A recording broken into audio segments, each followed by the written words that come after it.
तुम्हारे ससुराल वाले अगर तुम्हें नौकरी करने देंगे तो करना, वरना नहीं। हमारी मान मर्यादा का ख्याल रखना। लड़की ससुराल में अपने सद्गुणों से सभी को अपना बना लेती है। सास ससुर तुझे डांट डपट करे तो लेना, तुम्हें तुम्हारे अपने माता पिता डांट रहे हैं। मेरी इज्जत का सम्मान करना। अपनी बेटी को समझाने लग गया था। समझाते समझाते उसकी आंखों में आंसू आ गए थे। घर में शादी का माहौल था। घर में रिश्तेदारों का तांता लग गया था। दिन को सभी लोग आ जाते थे और ही खेल खेल रही थी। शायद वो उसकी परीक्षा ले रही थी। शादी के केवल 3 दिन बचे थे। रात को ऑटो रिक्शा चालक के घर में भयंकर आग लग गई। सभी लोग सो रहे थे। रात को उनका सारा घर आग की लपटों की चपेट में था। उनकी घर की छोटी बेटी पानी पीने के लिए उठी। उसने देखा चारों ओर धुआं ही धुआं था। उसने दौड़कर अपने माता पिता को जगाया। तीनों बेटियां चिल्लाने लगी, आग आग, कोई हमें बचाओ।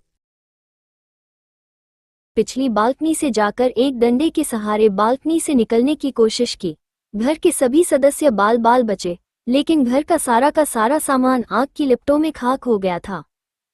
शादी का सारा सामान जलकर नष्ट हो गया था। लोगों ने उन सब को बड़ी मुश्किल से बाहर निकाला। थोड़ी देर पहले जहां खुशियां छा रही थी, वहां का दृश्य देखा भी नहीं जा सकता था। जो भी देखता उसकी आंखों से आंसू निकलते। बेचारा अब क्या करेगा। बिना शादी के ही बेटी रहेगी, दुल्हा तो अब उसे ब्याहने से रहा। कुछ लोग तरह तरह की बातें करते, जितने मुंह उतनी बातें। बड़ी बेटी दौड़ी दौड़ी अपने पिता के पास जाकर बोली, पापा आप निराश न हो।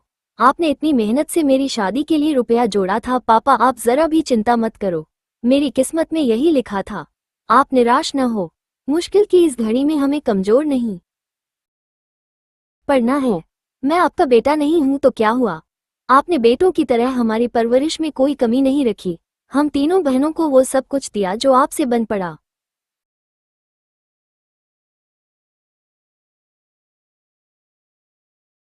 तब तक दोनों बहनें भी उठ गई थी। वह भी अपने पापा के पास जाकर खड़ी हो गईं। पापा हम सब आपकी ताकत हैं। हम तीनों आपकी बेटियां नहीं बेटे हैं। आज से हम भी आपके साथ कमाएंगे। बड़ी बेटी बोली, पापा अगर वो लड़का जिसे आपने मुझे शादी के लिए चुना है मुझसे सच्ची मोहब्बत करता होगा तो ये सब देखकर भी शादी के लिए इनकार नहीं करेगा। मैं भी उससे खुशी खुशी स्वीकार करूंगी। आप जरा भी चिंता मत करो। उन तीनों ने मिलकर अपने पापा को उठाया। मोहल्ले के सारे लोग इकट्ठा हो गए थे। सब आपस में कह रहे थे कि ससुराल वालों को वह क्या कहेगा। जो भी आता शोक व्यक्त करके चला जाता। रामू के घर के पास लोगों का तांता लग गया था। सभी कहने लगे कि तुम तो नेकी करके कमाते थे। रामू बोला, शायद भगवान की भी यही मर्जी होगी। उसकी पत्नी जानकी आकर बोली कि बड़े भगवान का नाम लेते फिरते हो, ये सब कुछ दिया आपके भगवान ने। भगवान का नाम लेकर भी आपके भगवान ने आपको ये सीला दिया। इस घर में भगवान का नाम कभी मत लेना। वो बोला, भाग्यवान, ये तो नियति का खेल है। भगवान को क्यों कोसती हो। तीनों बेटियों ने बड़ी मुश्किल से अपनी मां को संभाला। इधर किसी ने प्रेस में खबर कर दी। अगले दिन समाचार पत्र में आ गया कि रामू का घर जलकर स्वाहा हो गया। दूसरे दिन जब लोगों ने देखा, ऑटो रिक्शा चालक रामू का घर आग की लपटों में जलकर पल भर में नष्ट हो गया था। उसकी बेटी की शादी को कुछ ही दिन रह गए थे। बेचारा अपनी बेटी की शादी कैसे करेगा। जिस किसी ने भी सुना वो आए बिना ना रह सके। जितने भी लोग उसको जानते थे सब के सब आकर ना जाने क्या क्या लाए। उसका घर उपहारों से भर गया। कोई जेवर लाया, कोई कपड़े, कोई राशन, कोई रुपए।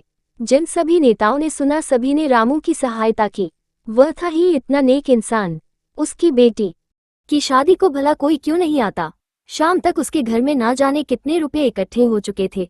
जब तीनों बेटियों ने अपने पापा को सारे रुपए थमाए, उन सबको तो अपनी आंखों पर विश्वास ही नहीं हो रहा था कि जहां सब कुछ नष्ट हो गया था वहां पर उनके पास इतना रुपया इकट्ठा हो गया था कि वह बैठे बिठाए तीनों बेटियों की शादी आसानी से कर सकता था। भगवान जब देता है तो छप्पर फाड़ कर देता है। उसने बड़ी धूमधाम से मंदिर में अपनी बेटी की शादी की। लोग आपस में कह रहे थे कि इस नेक दिल इंसान की सहायता भगवान क्यों नहीं करते। आज तो भगवान के चमत्कार पर सभी को विश्वास हो गया था। भगवान जो करता है अच्छा ही करता है। रामू की पत्नी आकर बोली, मुझे माफ कर देना। गुस्से में भगवान के लिए ना जाने क्या क्या अपशब्द कह गई। तीनों बेटियां मुस्कुराकर अपनी मां को देख रही थी। थोड़ी देर पहले जहां पर रुदन था वहीं पर सभी के चेहरों पर खुशी झलक रही थी। भगवान की माया प्रबल है, वो इंसान की कड़ी से कड़ी परीक्षा लेने में कोई कसर नहीं छोड़ता। रामू और उसकी बेटियों ने मुसीबत की घड़ी में मिलकर एक दूसरे का साथ दिया, अपने हौसले को डगमगाने नहीं दिया। उसकी बेटियों ने एक बेटे की तरह अपने पिता के विश्वास को ठेस नहीं पहुंचने दी। भगवान ने रातों रात छप्पर फाड़कर उसकी सहायता की। वो बोला, इतने रुपये इकट्ठे हो गए हैं जिससे मैं तुम तीनों की शादी भी आसानी से कर सकता हूँ। आप सबका धन्यवाद।